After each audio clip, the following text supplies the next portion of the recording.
Panay ang ulan sa nakalipas na weekend. Ngayong Lunes, ano naman kaya ang asahan nating lagay ng panahon? Nandyan si April Inerio para bigyan tayo ng ulat live mula sa Pag-asa DOST. April? Princess, bagamat patuloy nang lumalayo sa ating par si Bagyong Karen, isang panibagong sama ng panahon na naman ang ating binabantayan. Kaninang alas 2 na madaling araw, namata nito sa layong 400 kilometers sa northeast o hilagang silangan ng Basco, Batanes.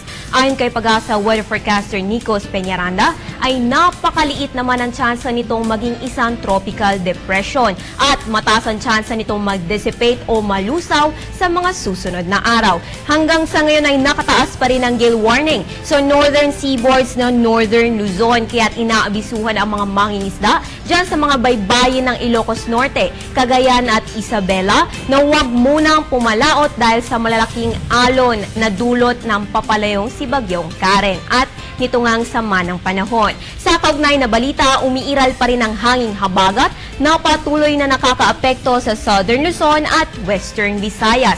Kaya sa lagay na panahon natin ngayong araw, makakaranas ng paminsan-minsang pag-ulan ang Mimaropa, Bicol Region at Western Visayas. Ganyan din ang mararanasan natin panahon dito sa Metro Manila na may mga occasional light to moderate rains and thunderstorms. Habang ang natitirang bahagi naman ng bansa ay makakaranas lamang ng mga dagliang pag-ulan at pagkidlat-pagkulog, lalo na sa dakong hapon o gabi. Kanina nga alas 11 ng umaga nga iinglabas ng Pag-asa ang kanilang thunderstorm information at ayon dito ay less likely o mababa naman ang tsansa ng formasyon ng thunderstorms sa Metro Manila sa loob ng 12 oras. Pero patuloy naman tayo nakaantabay sa posibleng maging development sa ating panahon. Narito naman ang pagtaya ng panahon sa mga pangunahing lungsod ng bansa.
Magandang balita mga kababayan ay ayon kay Nikos ay unti-unti nang gaganda ang panahon natin sa mga susunod na araw. At yan ang latest mula dito sa Pag-asa Weather and Flood Forecasting Center.